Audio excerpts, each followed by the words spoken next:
Hi there, everyone. My name is Cynthia Walker. I'm the Executive Director of the Brickstore Museum. And we know that with the multitude of programming that we're sending out and newsletters, that sometimes it can get a little onerous to read all of that. And we fully understand that with all of the exhibitions and journal articles and everything else that we write, we can get tired of reading too. So we thought that we would do a little news blast at the top of our newsletter to go over what you'll find below. And then you'll be free to kind of scroll down and see the links that I refer to if you're interested in learning more. So first up, I want to talk about two Memorial Day and Veterans events we have going on.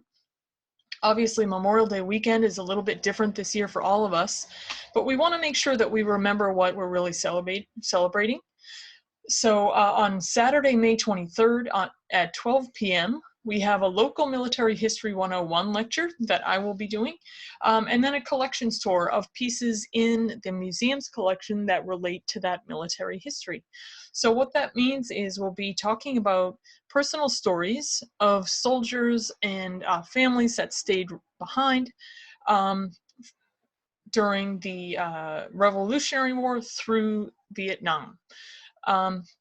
And that'll be streaming on our website on Saturday, May 23rd. So just visit the link that we put below, and then you'll be able to learn how to watch that.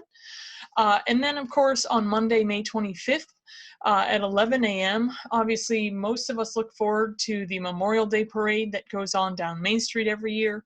This year, that is also different. So this year, the museum has planned a virtual Memorial Day vintage parade, which means we're going to be showing some photos from Memorial Day parades of the past, set along to music. So at least we can see years gone by and what that tradition really means to us. And of course, thank you to the veterans and those who have sacrificed their lives for how we all are able to live today. Next up is our 17th Century Saturday series. Those of you who visit our 16th Century Saturday portal in early May might be looking forward to this. We had over 150 people visit our 16th Century portal to learn about the indigenous stories of Kennebunk. And that portal is still open, so you're welcome to visit it on our website. And learn about what was going on in the 1500s. So of course, this 17th Century Saturday, which is funded by the Maine Humanities Council, is going to talk about that period in Maine's history where indigenous peoples were meeting European settlers and what was happening in their lives at that point. So again, you'll be able to hear a couple of lectures about that period in time, and then be able to explore an online exhibit of pieces that we have in our collection, as well as stories from that period.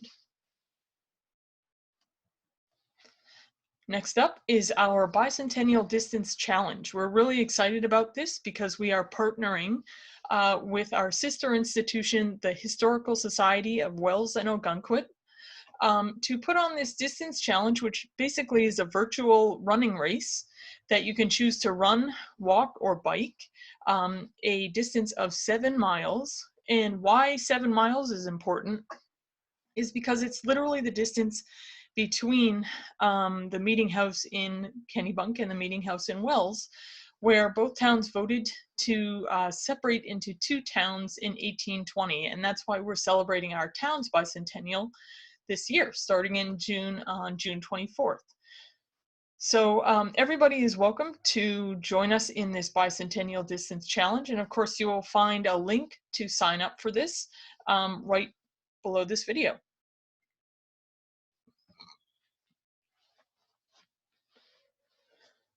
Next up, if you feel like joining in with the Bicentennial celebrations, we'll of course have a lot going on this year, but to kick things off, we have a Bicentennial logo for Kennebunk. That is a fundraiser for the museum, and starts with t-shirts, goes to sweatshirts, and everything else in between. And you can find that link on our website as well. So grab a t-shirt if you want to help us celebrate.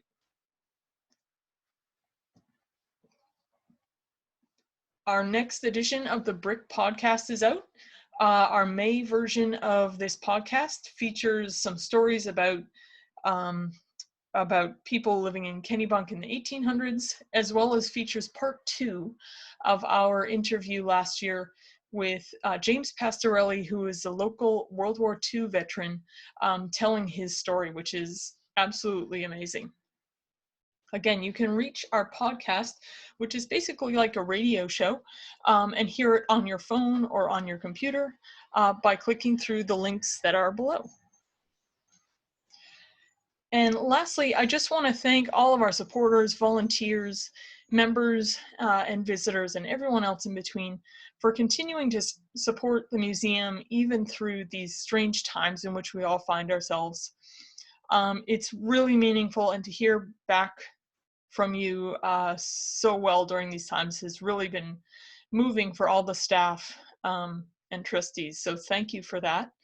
And lastly, I think the piece of good news to end with is that we are aiming to open on July 1st, of course, with some new guidelines in place to keep everybody safe and be able to enjoy the art and history that is inside our walls. So we'll be coming out with some more guidelines for you as we get closer to that date. But in the meantime, I'll also mention that July 1st, our reopening date, is also the museum's 84th birthday, as we were founded on July 1st, 1936. So that day of the year, we typically celebrate something called Vintage Dress Day, which invites everybody to dress in your favorite era of fashion and visit the museum. So as we're waiting for more guidelines to come out, perhaps start thinking about your favorite style of dress and collect those pieces. And then whether you visit the museum or whether you post it online for us, we can't wait to see what you choose for your favorite piece of dress. And we will see you on July 1st. Thanks, everybody.